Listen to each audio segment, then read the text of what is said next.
Eh bien bonjour à tous et bienvenue dans ce nouveau tutoriel où nous allons voir comment créer cette animation, c'est-à-dire un papillon qui vole. Alors ce papillon, relançons un petit peu notre vidéo, ce papillon est une image trouvée sur le net, travaillée dans Photoshop et animée dans After Effects. Bien, voici notre image travaillée dans Photoshop, c'est-à-dire que j'ai décomposé ce papillon en 3 calques, 2 pour les ailes, 1 pour le corps, enregistré au format Photoshop. Bien maintenant, allons dans After Effects et créons une nouvelle composition. Je vais la créer au format HD TV 1080 par 25 images secondes pour une dizaine de secondes.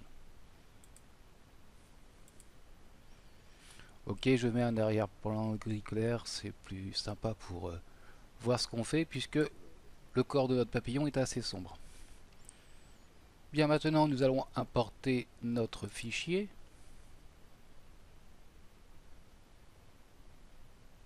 Donc papillon monarque ouvrir. Alors très important, nous allons l'importer sous composition mais pas conserver la taille des calques. Ça a vraiment son intérêt, sinon au niveau de l'animation on ne retombe pas sur nos pattes, on fait quelque chose qui n'est pas attendu. Ok. Je prends donc mes 3 calques et je les positionne dans la composition papillon. Tac. Je peux mettre le corps au-dessus. Voilà. Et mettre mes 3 calques en 3D. Bien. Maintenant, nous allons créer un calque nul. Créer objet nul. Que nous allons renommer animation. Ok. À ce calque nul, nous allons lui mettre l'effet. Il faut que je sélectionne, ça sera mieux. L'effet option pour expression paramètre glissière. Nous créons un premier paramètre glissière que nous allons renommer tout de suite en appuyant sur la touche entrée du clavier. On va l'appeler L. Et nous en créons un deuxième effet, toujours dans le même calque nul, paramètre glissière, entrée, et celui-ci nous allons l'appeler vitesse. Ok. J'ai donc deux effets sur mon calque nul. Je vais cliquer sur le curseur du premier, L, en appuyant sur la touche Alt, et je clique sur le chrono. Je déclenche un début d'expression. Ici, à la flèche blanche, enfin noire sur fond blanc, je vais aller chercher menu langage d'expression. Je vais aller chercher JavaScript Math Sinus. Vous voyez qu'on a des maths sinus, des maths cosinus, des maths tangentes. Ça ne rappelle pas que des bons souvenirs. Voilà. Donc j'ai mon début d'expression écrit ici, maths sinus value. Value étant pour y mettre autre chose. On va donc effacer value et on va mettre time. Multiplié par effect, attention effect et pas effet. J'ouvre une autre parenthèse, j'ouvre les guillemets et je vais écrire vitesse. Alors c'est écrit entre guillemets, donc ça nomme quelque chose. En l'occurrence, l'effet qu'on a appelé vitesse, le paramètre glissière appelé vitesse. Fermer la parenthèse, rouvrir une autre parenthèse, ouvrir les guillemets, majuscule, curseur, majuscule que pour le C, fermer les guillemets, fermer la parenthèse, refermer la parenthèse de départ, celle qui est ouverte sur time multiplié par effect. Voilà. Alors attention, la syntaxe doit être respectée, sinon vous aurez un message d'erreur. Multiplié par 45. Parfait. Ok. Que veut dire cette chose? Eh bien, veut dire que l'application mathsinus, time multiplié par effet, temps multiplié par effet, sera de vitesse, le curseur vitesse qui déterminera, multiplié par 45 par le curseur L. Super. Mais encore. Eh bien, nous allons relier maintenant la rotation de nos ailes à cette expression.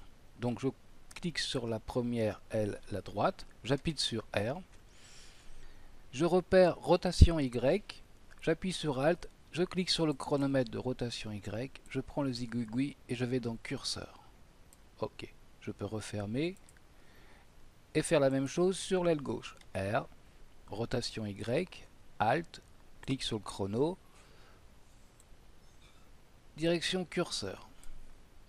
À part qu'ici, je vais rajouter un petit quelque chose. Je vais rajouter multiplier, parenthèse, moins 1, fermer la parenthèse. Bien entendu, pour respecter la logique, l'aile droite et l'aile gauche ne tournent pas dans le même sens horaire. Voilà. Et bien, maintenant, si je lance avec la barre d'espace mon animation, il ne se passe strictement rien. Pourquoi? Parce que nous n'avons pas renseigné le curseur vitesse. Bien, curseur vitesse, je veux le mettre à 10. Et je lance mon animation. Et mes ailes battent. Donc, en fonction du chiffre que je mettrai sur le curseur vitesse, mettons-lui 74, et voyons ce que ça donne. Alors là, vrrr, il a Parkinson. Si je mets au contraire 2, c'est un papillon suisse qui va pas trop vite.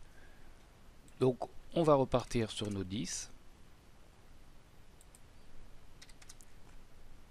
Alors, comme il y a un chrono sur ce curseur vitesse, bien entendu c'est animal, c'est-à-dire que je peux mettre 10 au départ, le faire accélérer, le faire ralentir, tout ce qu'on veut. La première partie de notre réalisation est prête. Je vais maintenant faire une nouvelle composition de la même taille, de le même temps, voilà. Je vais y glisser ma composition 1, celle où j'ai mon papillon, qui bat des ailes, voilà. Je le mets en 3D, je vais aller cliquer ici pour un calque de composition, réduire et transformation, tac, voilà, et ici, mise à jour automatique. Je vais aller chercher mon décor, donc fichier, importer un fichier, donc, je crois que je l'ai mis tout en bas, voilà, ici, ouvrir, je le place dessous, je le mets en 3D, j'augmente son échelle en appuyant sur S, je l'agrandis beaucoup, j'appuie sur P et je l'éloigne dans la profondeur. Voilà. Parfait. Et bien maintenant, je vais animer le vol de mon papillon.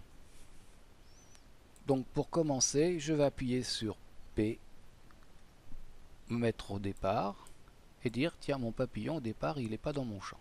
Voilà. Tac. Alors, je vais faire ça rapidement, hein, ça demanderait à être affiné pour faire quelque chose de sympa, mais là c'est démonstratif. Donc je vais une seconde plus tard et j'emmène mon papillon. Je vais une seconde plus tard, il va par ici. Je vais une seconde plus tard, il va par là. Et je vais une seconde plus tard, il s'en va par ici. Bien. Sauf qu'il a une drôle de façon de voler mon papillon, parce que s'il reste droit comme ça, c'est pas terrible. Donc ici, je vais prendre rotation, et dans l'orientation, je vais replacer mon papillon au départ, et je vais, voilà, le placer correctement. Donc je vais animer mon chrono. Voilà, on va le tourner un petit peu dans le sens, tac, voilà, comme ça, et tac, et surtout le tourner dans le sens de la marche. Voilà. Après, hop, on va le faire tourner un petit peu, virer un petit peu, descendre un petit peu, et être dans le sens. Voilà.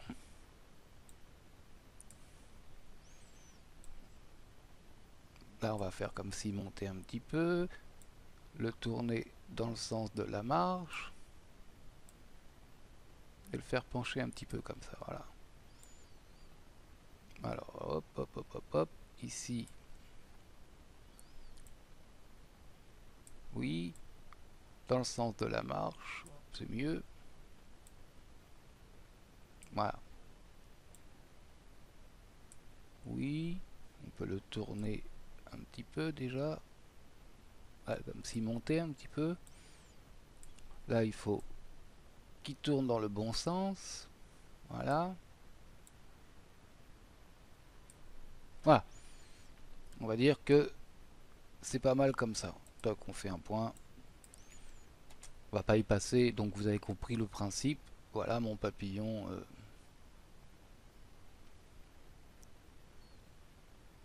Vole, se déplace, tourne.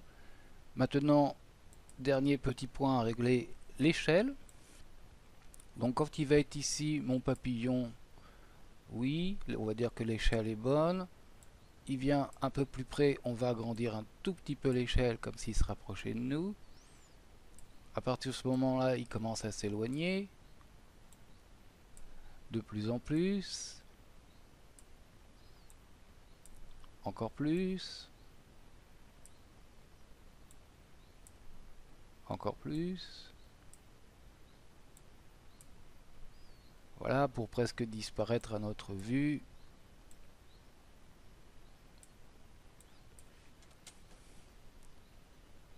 Voilà l'animation. Bon, à l'arrache.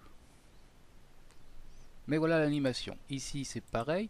On peut, voyez qu'on a des poignées. On peut, voilà, changer ou arrondir davantage notre chemin. Et puis, aussi, je vais tout ouvrir ici pour avoir tous mes points. Sélectionner l'ensemble de mes points. Faire un clic droit. Assistant d'image clé. Lissage de vitesse. Ça va permettre d'adoucir un petit peu les mouvements. Voilà. Vous voyez que ce n'est pas très compliqué. Et dans le prochain tuto, je vous montrerai une autre manière de procéder. Peut-être plus simple, mais qui nous donnera pas forcément la possibilité de régler les vitesses aussi facilement, les vitesses de battement de notre papillon, aussi facilement qu'avec cette expression. Je vous dis à plus tard et bon courage.